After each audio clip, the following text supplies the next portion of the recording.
गली news India की top 10 bulletin report में आपका स्वागत है। इस रिपोर्ट में हम कवर करेंगे 10 वो अहम खबरें जिन्हें मीडिया की हेडलाइंस में जगह नहीं दी गई। You are watching गली न्यूज।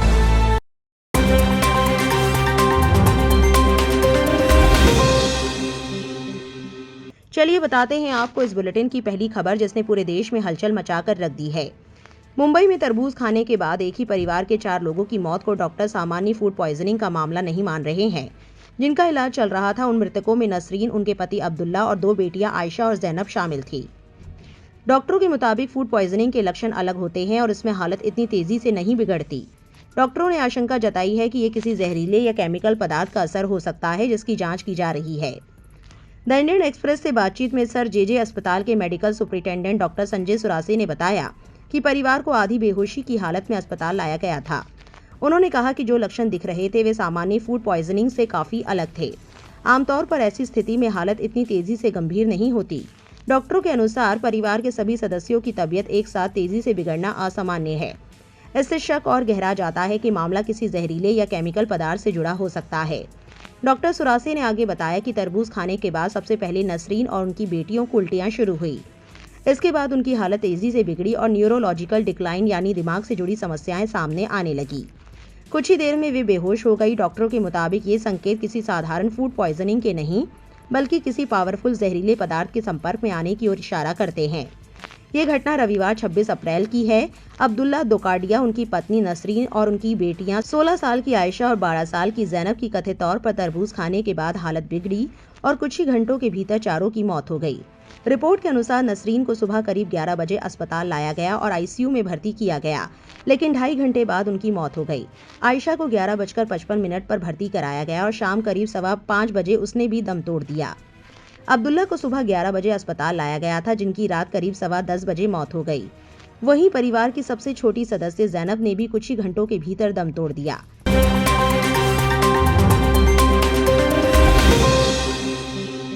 चलिए बताते हैं आपको इस बुलेटिन की दूसरी खबर के बारे में जिसने एक सवाल खड़ा कर दिया है। आखिर क्या गलती थी इन मासूमों की? क्या हुआ था? ऐसा क्या था इनका जुर्म जो ये 10 दिन हिरासत में रहे? क्या है पूरा मामला, आइए बताते हैं। बिहार के अररिया जिले के जोकीहाट इलाके में उन दिनों बेचैनी और घबराहट का माहौल था। गांव के कई घरों में एक ही सवाल गूंज रहा था, आखिर उनके बच्चे कहाँ हैं और कैसे हैं।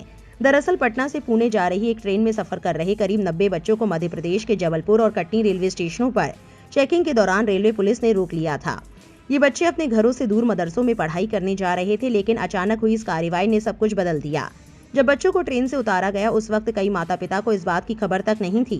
बाद में जब बच्चों के फोन बंद हो गए तब घर वालों की चिंता और बढ़ गई। कुछ को तो ये बात वीडियो और दूसरे लोगों से पता चली। देखते ही देखते पूरे इलाके में डर और अफरा तफरी का माहौल बन गया। एक पिता ने बाद में अपनी बात बताते हुए कहा, हमने अपने बच्चे को पढ़ाई के लिए भेजा था, किसी गलत काम के लिए नहीं। वो बहुत छोटा है, घर से दूर है, डरा हुआ होगा। उनकी आवाज में बेबसी साफ झलक रही थी। माता पिता का कहना था कि उनके बच्चे पूरी जानकारी और परिवार की इजाजत के साथ जा रहे थे। उनके साथ देखरेख करने वाले लोग भी मौजूद थे और पढ़ाई की व्यवस्था पहले से तय थी। इसके बावजूद बच्चों को हिरासत में लेकर चाइल्ड केयर होम भेज दिया गया, जिसने उनके सवाल और भी बढ़ा दिए।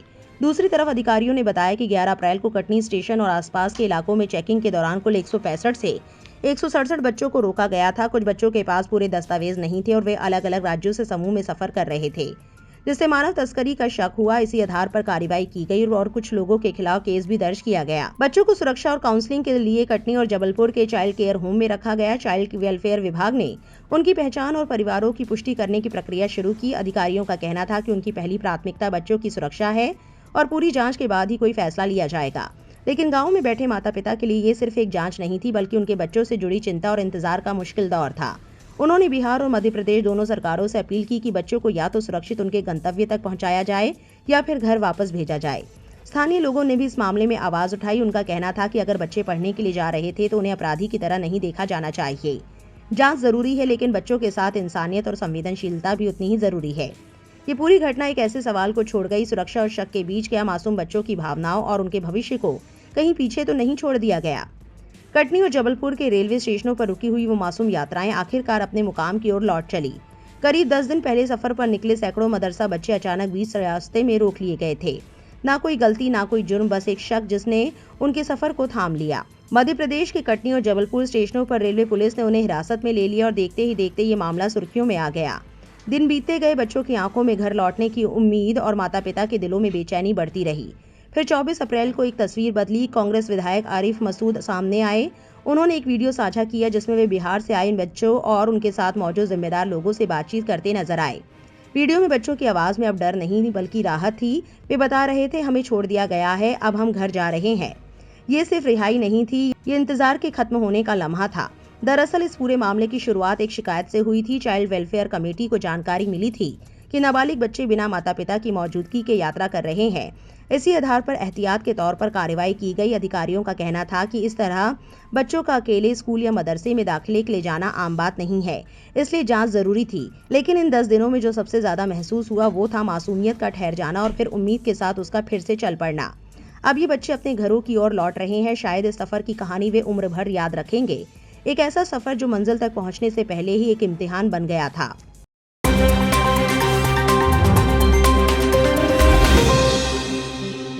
मुसलमानों को बदनाम करना आजकल एक तरीके से फैशन बन गया है। मुसलमानों के खिलाफ जहर उगलना अब रोज के हिसाब से आम होने लगा है। हम ऐसा क्यों कह रहे हैं, जानेंगे इस रिपोर्ट की तीसरी खबर में। सलीम वास्ती की गिरफ्तारी को लेकर इसकी काफी चर्चा है और इसी के आधार पर हम एक्स यूजर सचिन गुप्ता के ट्वीट्स के जरिए इस पूरे मामले को समझते हैं। सचिन ने ट्वीट किया, दिल्ली पुलिस ने एक्स मुस्लिम सलीम वास्ती को गाजियाबाद से गिरफ्तार किया। दिल्ली में एक व्यापारी के अपहरण और मर्डर में सलीम को उम्र कैद की सजा हुई थी। दिल्ली जेल से वो वर्ष 2000 में बेल पर बाहर आया और फरार हो गया।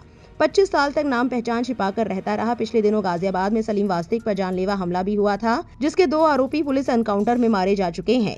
दिल्ली में अपहरण व मर्डर मामले में उम्र कैद की सजा पाए सलीम वास्तिक की सुरक्षा में यूपी पुलिस लगी हुई थी।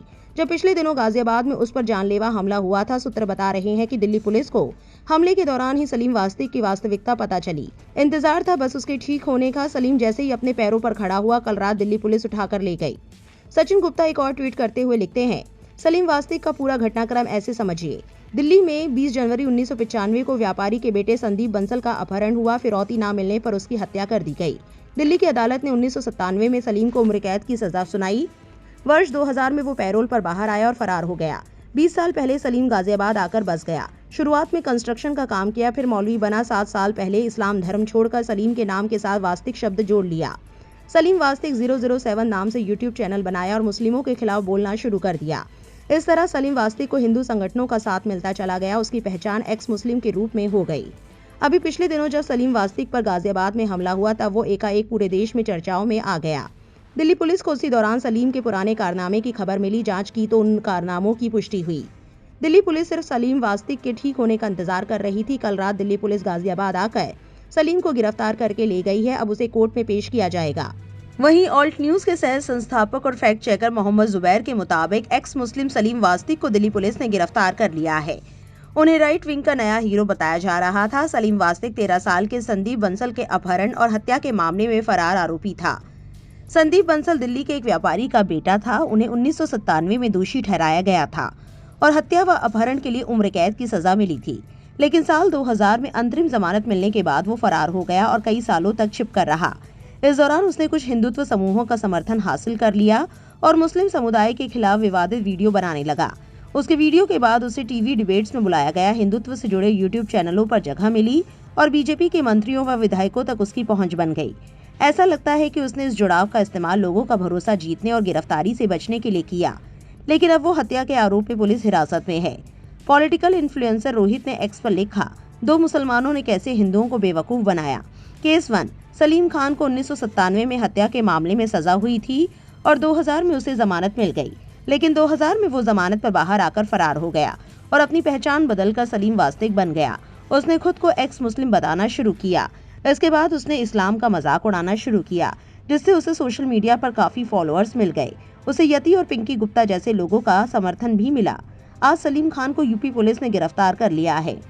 केस 2, गंजा व्यक्ति सानिउर रहमान बांग्लादेश का रहने वाला था। उसने अपना नाम बदलकर सत्यनिष्ठ आर्य रख लिया और सोशल मीडिया पर हिंदुओं का समर्थन पाने के लिए ईसाइयों और मुसलमानों के खिलाफ बोलना शुरू किया। उसे भी यति और पिंकी गुप्ता का समर्थन मिला। उसे उत्तराखंड पुलिस ने भारत में अवैध रूप से रहने के आरोप में गिरफ्तार किया। हिंदुओं से एक अनुरोध, सिर्फ इसलिए कि कोई मुसलमानों और ईसाइयों के खिलाफ बोल रहा है, कोई हीरो नहीं बन जाता। जमा नाम के एक्स यूजर ने लिखा, जनवरी 1995 में दिल्ली में 13 साल के एक लड़के संदीप बंसल का अपहरण हुआ। परिवार ने फिरौती नहीं दी, इसलिए उसकी हत्या कर दी गई। 1997 में दिल्ली की अदालत ने सलीम को दोषी ठहराते हुए उम्र कैद की सजा सुनाई। 3 साल बाद वो पैरोल पर बाहर आया और फिर कभी वापस नहीं लौटा। करीब 20 साल तक सलीम गाजियाबाद में चुपचाप रहता रहा। पहले वो निर्माण मजदूर बना, फिर खुद को मौलवी के रूप में पेश करने लगा। करीब 7 साल पहले उसने एक बड़ा कदम उठाया। उसने इस्लाम छोड़ दिया, अपने नाम के साथ वास्तिक जोड़ लिया और सलीम वास्तिक 007 नाम से यूट्यूब चैनल शुरू कर दिया। उसका कंटेंट क्या था? मुस्लिम विरोधी बातें। उसकी ऑडियंस कौन थी? कुछ हिंदू संगठन जो उसे एक एक्स मुस्लिम आवाज के रूप में सराहते थे। वो अपनी एक पहचान बना रहा था और इसमें सफल भी हो रहा था। फिर हमला हुआ। कुछ दिन पहले गाजियाबाद में 2 लोगों ने उस पर जानलेवा हमला किया। ये खबर तेजी से देश भर में फैल गई और यहीं से उसकी सच्चाई सामने आने लगी। दिल्ली पुलिस ने जांच शुरू की और जांच में पता चला कि 1995 का वही दोषी अपहरणकर्ता और हत्यारा जो 2000 में पैरोल पर भाग गया था, वही अब यूट्यूब चैनल चला रहा है। पुलिस ने इंतजार किया सही समय का और फिर बीती रात दिल्ली पुलिस गाजियाबाद पहुंची और उसे गिरफ्तार कर लिया। 25 साल तक फरार रहने के बाद आखिरकार उसकी अपनी पहचान और शोहरत ही उसकी गिरफ्तारी की वजह बन गई।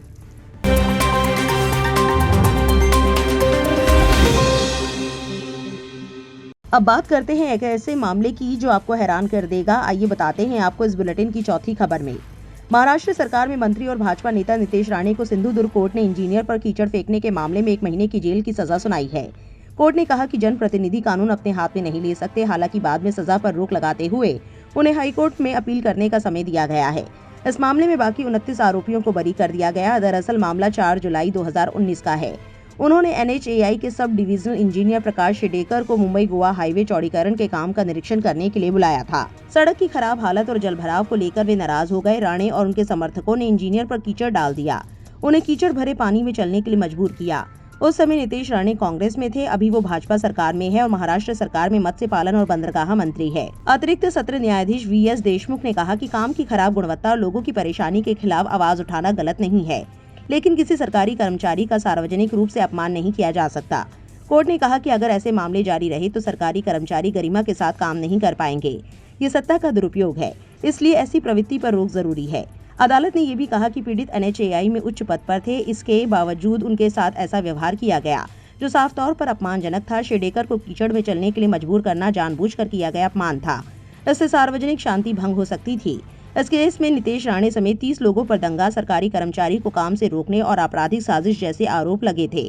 उनके साथ कांकावली के तत्कालीन महापौर समीर नलावडे, उप महापौर बाबू गायकवाड़, संजय कामटकर, पंडित सदस्य मिलिंद महते, नरेश कर, अभी मुसले, मेधा गांगण, स्वाभिमान शहर अध्यक्ष राकेश राणे, संदीप नलावडे, निखिल आचरेकर, राजन पखव, वागडे के पूर्व सरपंच संदीप सावंत, पूर्व उप सरपंच लक्ष्मण घाडी गांवकर, बबन हडपे, विकुल देसाई, किशोर राणे, शिव सुंदर देसाई, सचिन पराधिये पर केस हुआ था। कोर्ट ने सबूतों के अभाव में इन ज्यादातर आरोपों से सभी को बरी कर दिया। हालांकि नितेश राणे को IPC की धारा 504 के तहत दोषी ठहराते हुए 1 महीने की सजा दी गई।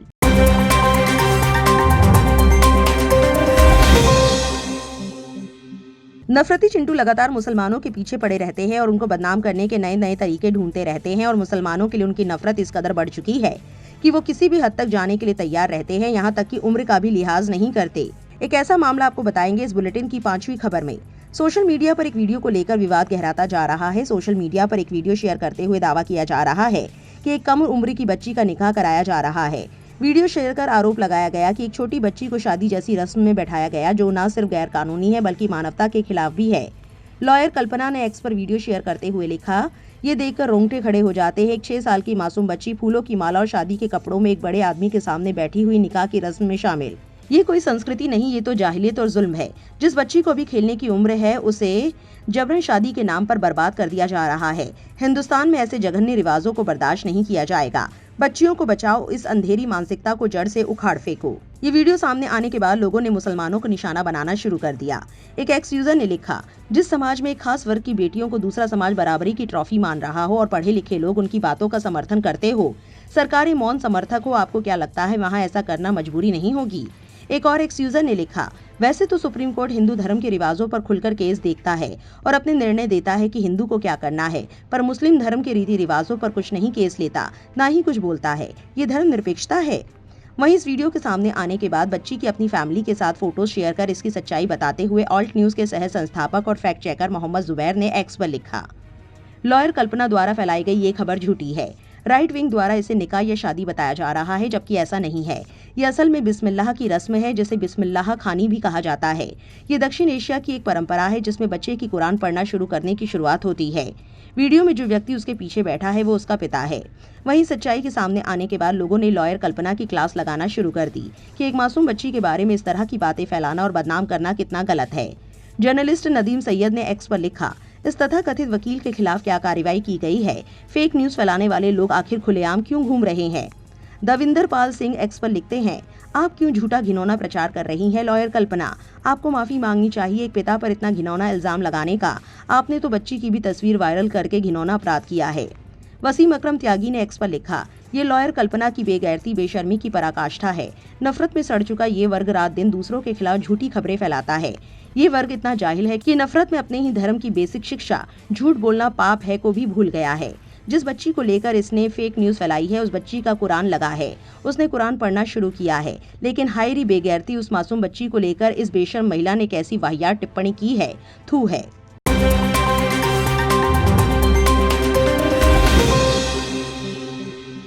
जहां आए दिन नफरती चिंटुओं के निशाने पर मुसलमान रहते हैं, मदरसे रहते हैं, वहीं ये बात उनके मुंह पर जोरदार तमाचे की तरह होगी। जी हां, बताएंगे आपको इस बुलेटिन की छठी खबर में। महाराष्ट्र के नासिक के 15 साल के छात्र हाफिज सैयद जैद सादिक ने जेईई मेन 2026 में 99.927 परसेंटाइल हासिल कर बड़ी कामयाबी हासिल की है। इतनी कम उम्र में उनका ये प्रदर्शन लोगों का ध्यान खींच रहा है। जैद की खास बात यह है कि उन्होंने पढ़ाई के साथ साथ मजहबी तालीम को भी बराबर महत्व दिया। उन्होंने छोटी उम्र में ही पूरा कुरान याद कर हाफिज बनने का मुकाम हासिल किया। उनकी शुरुआती पढ़ाई मदरसों से हुई, जिसके बाद उन्होंने स्कूल ज्वाइन किया। 10वीं में उन्होंने 95% अंक हासिल किए थे। इसके बाद उन्होंने लगातार मेहनत जारी रखी और जेईई मेन के दोनों सेशन में 99% से ज्यादा स्कोर किया। जैद की ये सफलता उन लोगों के लिए भी जवाब मानी जा रही है जो अक्सर मदरसों की तालीम पर सवाल उठाते हैं। उनकी उपलब्धि दिखाती है कि अगर सही मेहनत और मार्गदर्शन मिले तो किसी भी पृष्ठभूमि से आने वाला छात्र बड़ी कामयाबी हासिल कर सकता है। इस कामयाबी में उनके माता पिता का बड़ा योगदान रहा, जिन्होंने उन्हें हर कदम पर सपोर्ट किया और पढ़ाई के लिए अच्छा माहौल दिया। जैद की कहानी न सिर्फ छात्रों के लिए प्रेरणा है, बल्कि ये भी बताती है कि मेहनत, अनुशासन और संतुलन के साथ हर सपना पूरा किया जा सकता है। वहीं जैद की इस कामयाबी को लेकर सोशल मीडिया पर लोग अपनी अपनी प्रतिक्रियाएं दे रहे हैं। हारून खान नाम के एक्स यूजर ने लिखा, सैयद जैद सादिक ने मजहब बनाम शिक्षा के मिथक को तोड़ा। नासिक के 15 वर्षीय सैयद जैद सादिक ने जेईई मेन 2026 में 99.927 परसेंटाइल हासिल किया और कम उम्र में ही हाफिज भी बन गए। ये उन लोगों के लिए करारा जवाब है जो मुसलमानों को अब्दुल पंक्चरवाला या जिहादी जैसे नामों से बुलाते हैं। आस मोहम्मद सैफी लिखते हैं, मदरसे से निकला सुपर टैलेंट। हाफिज जैद ने जेईई मेन 2026 में 99.927% के साथ बने टॉपर। अब्दुल सिर्फ पंचर नहीं बनाता। मोहम्मद सलमान फारसी एक्स पर लिखते हैं, मिलिए सैयद जैद सादिक से। नासिक के 15 साल के एक मुस्लिम छात्र जिन्होंने जेईई मेन 2026 में 99.927 परसेंटाइल हासिल कर अपने शहर में टॉप किया। साथ ही उन्होंने कम उम्र में ही पूरा कुरान याद कर लिया और सिर्फ 15 साल की उम्र में हाफिज बन गए। ये दीन और दुनिया के बीच संतुलन का एक बेहतरीन उदाहरण है। ऐसी कहानियां आपको कम ही दिखाई जाती है, क्योंकि कुछ लोग तरक्की करने वाले मुसलमानों को देखना पसंद नहीं करते।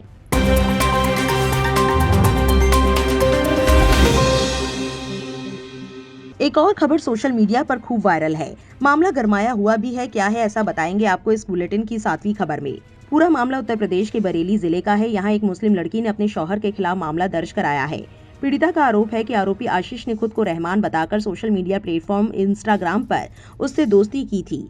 ये दोस्ती धीरे धीरे प्रेम संबंध में बदली और करीब 1 साल तक अफेयर चलने के बाद दोनों ने शादी कर ली। पीड़िता का कहना है कि निकाह के कई महीनों बाद पता चला कि उसका शौहर मुस्लिम नहीं बल्कि हिंदू है और उसने अपनी पहचान छिपाकर उससे शादी की है।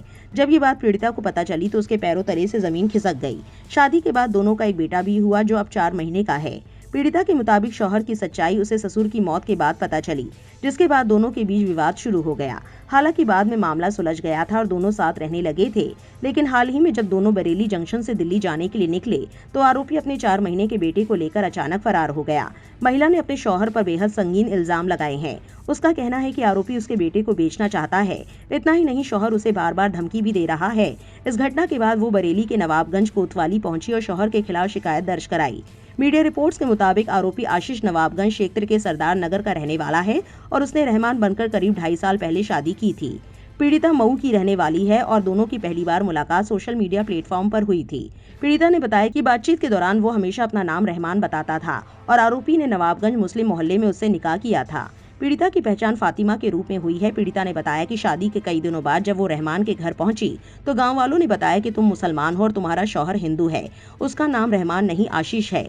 वहीं इस पूरे मामले को लेकर सोशल मीडिया पर लोग अपनी अपनी प्रतिक्रियाएं दे रहे हैं। रणविजय सिंह ने एक्स पर लिखा, ये फातिमा है। फातिमा का कहना है कि हिंदू लड़के आशीष ने रहमान बनकर मुझे फंसाया और शादी कर ली। इंस्टाग्राम पर आशीष ने खुद को रहमान बताया, फिर निकाह किया। जब फातिमा आशीष के घर पहुंची तो भेद खुला। क्या ये लव जिहाद कहलाएगा?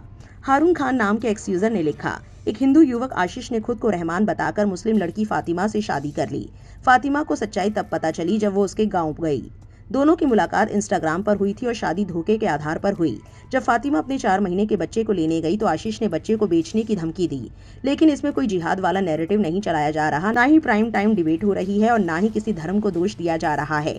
क्योंकि लड़की मुस्लिम है इसलिए ये मामला TCS केस की तरह सुर्खियों में नहीं आ रहा। वहीं प्रोफेसर नुरुल ने एक्स पर लिखा, ये महिला झूठ बोल रही है। जब इसको ब्लैक कॉफी पीनी थी तो 2 साल तक इश्क लड़ाया, शादी भी कर ली, बच्चा भी पैदा हो गया। अब बोल रही है आशीष ने रहमान बनकर धोखा दिया, जबकि सच ये है कि इन्होंने जब ब्लैक कॉफी पी थी तब इनको पता चल गया था कि वो आशीष ही है।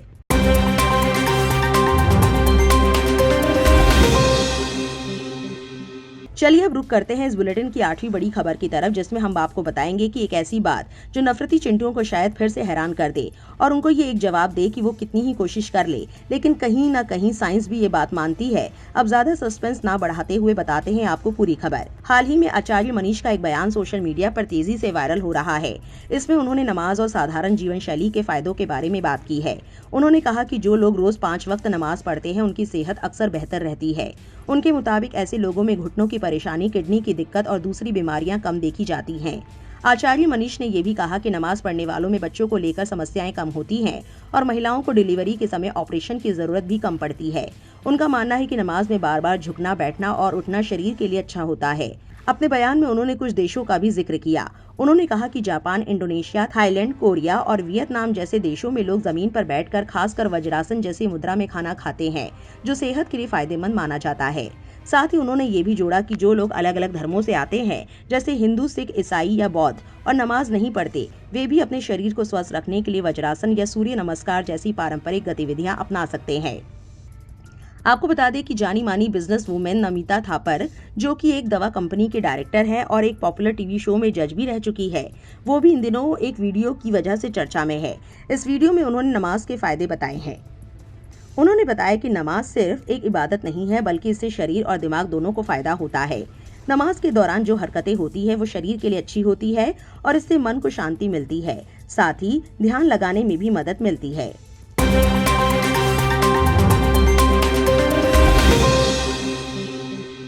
चलिए अब बात करते हैं एक ऐसी खबर के बारे में जिसने सियासत में भूचाल मचा दिया और फिर तंज की जो बारिश हुई है वो अलग। आप सोच रहे होंगे ऐसा क्या हो गया भाई? चलिए बताते हैं आपको हमारी इस रिपोर्ट की 9वीं खबर में। आम आदमी पार्टी के सांसद राघव चड्ढा ने अरविंद केजरीवाल की पार्टी को छोड़ बीजेपी का दामन थाम लिया है। राघव ने शुक्रवार को ऐलान किया कि वो न सिर्फ आप से इस्तीफा दे रहे हैं, बल्कि भारतीय जनता पार्टी के कमल को भी अपना रहे हैं। इसी के बाद से ही नेताओं और कई हस्तियों के रिएक्शंस देखने को मिल रहे हैं। इसी कड़ी में मशहूर यूट्यूबर ध्रुव राठी भी शामिल है, जिन्होंने राघव चड्ढा पर जमकर हमला बोला है। ध्रुव राठी ने क्या कुछ कहा है, चलिए जानते हैं। इस पूरे घटनाक्रम को लेकर ध्रुव राठी ने अपने सोशल मीडिया हैंडल पर एक वीडियो शेयर किया है। इस वीडियो में ध्रुव राठी ने राघव की नीयत पर कई सवाल उठा दिए। ध्रुव ने कहा कि राघव जो आज तक बीजेपी को गुंडों की पार्टी कहते थे, आज खुद ही चंद पैसों के लिए बिक गए हैं। ध्रुव राठी ने कहा, राघव चड्ढा जितना बड़ा धोखेबाज इंसान मैंने शायद ही आज तक देखा हो। मतलब राजनेता पार्टियां बदलते रहते हैं, इसमें कोई बड़ी बात नहीं है, लेकिन जितना नाटक इस बंदे ने किया था सोशल मीडिया पर जाकर जनता के आम मुद्दे उठाने का और इतने लोगों को बेवकूफ बनाने का, इस पर यकीन नहीं किया जा सकता। इसके बाद ध्रुव कहते हैं कि जो सिद्धांत अब राघव को आप में नहीं दिखते, वो अचानक से बीजेपी में कैसे आ गए। आगे बात करते हुए ध्रुव ने कहा, क्योंकि कुछ महीने पहले तक तो खुद कह रहे थे कि बीजेपी गुंडों की पार्टी है। इतना ही नहीं, कुछ टाइम पहले तक तो ये भी कह रहे थे कि मुझे तो कोई खरीद ही नहीं सकता। मतलब राघव झूठ बोलने की भी हद होती है। आप स्वीकार कर लो, 1 नंबर के कायर हो आप। आपको कोई जेल में न डालते तो आपने अपना पाला ही बदल दिया है। ध्रुव ने कहा, ऐसा करके राघव ने पूरी इज्जत गंवा दी है।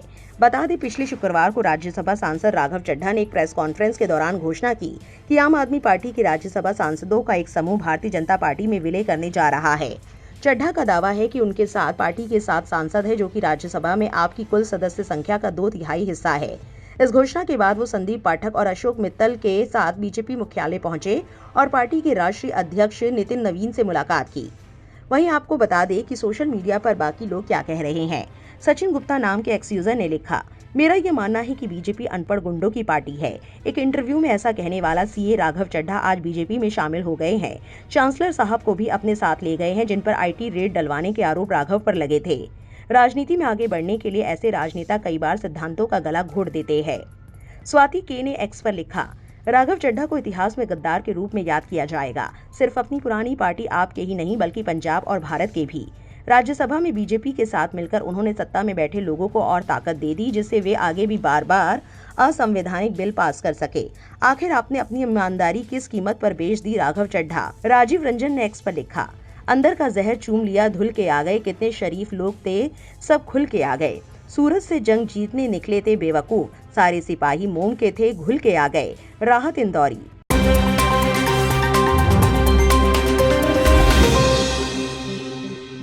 देश से जुड़ी काफी बातें हो गई, अब आपको देश के बाहर के अपडेट्स बता देते हैं और ये खबर भी कहीं ना कहीं हैरान करने वाली है। चलिए बताते हैं। इस बुलेटिन की 10वीं खबर में, दुनिया की सियासत में कुछ कहानियां सिर्फ खबर नहीं होती, वो ताकत, छुपाव और रणनीति की परतें खोलती है। ऐसी ही एक कहानी जुड़ी है बेंजामिन नेतन्याहू से और उस जंग से जो इजराइल और ईरान के बीच चल रही है। कहानी शुरू होती है एक रूटीन मेडिकल चेकअप से। सब कुछ सामान्य लग रहा था, लेकिन उसी जांच में डॉक्टरों को एक सच्चाई मिली। नेतन्याहू के प्रोस्टेट में ट्यूमर, शुरुआती स्टेज का कैंसर। ये कोई छोटी बात नहीं थी, खासकर एक ऐसे नेता के लिए जो खुद को मजबूत और अड़िग दिखाने की कोशिश करता है। इलाज तुरंत शुरू हुआ, डॉक्टरों ने मेहनत की और बीमारी को काबू में कर लिया। लेकिन असली कहानी इलाज की नहीं, छुपाव की है। नेतन्याहू ने ये खबर दुनिया से छुपा ली। क्यों? क्योंकि उसी समय इजराइल और ईरान के बीच तनाव और टकराव अपने चरम पर था। उनका डर साफ था, अगर ये खबर बाहर आई तो इजराइल की छवि कमजोर पड़ सकती है। अल जजीरा की रिपोर्ट के मुताबिक ये जानकारी करीब 2 महीने तक दबाकर रखी गई। जब हालात थोड़े संभले तब जाकर सच्चाई सामने आई। अब जरा इस कहानी को दूसरे नजरिए से देखिए। एक तरफ ईरान है जिसे अक्सर खतरा बताया जाता है, दूसरी तरफ इजराइल है जो खुद को मजबूत और अजेय दिखाता है। लेकिन जब एक देश का प्रधानमंत्री अपनी बीमारी तक छुपाने पर मजबूर हो जाए तो सवाल उठता है, असल में कमजोरी कहाँ है। हदस्सा हॉस्पिटल के डॉक्टरों ने कहा कि कैंसर शुरुआती स्टेज में था और अब खत्म हो चुका है, मतलब खतरा टल गया। लेकिन इस पूरी कहानी ने ये जरूर दिखा दिया कि जंग सिर्फ हथियारों से नहीं लड़ी जाती, कभी कभी सच को छुपाकर भी लड़ी जाती है। ईरान के नजरिए से देखें तो ये एक और मिसाल है कि इजराइल अंदर से उतना मजबूत नहीं जितना वो खुद को दिखाता है। जहां एक तरफ ईरान खुले तौर पर अपने रुख पर कायम रहता है, वहीं इजराइल को अपने ही नेता की बीमारी छुपानी पड़ती है। इस खबर को लेकर आपकी क्या राय है, कमेंट सेक्शन में जरूर लिखें और ऐसी और वायरल अपडेट्स के लिए गली न्यूज को सब्सक्राइब करना ना भूलें।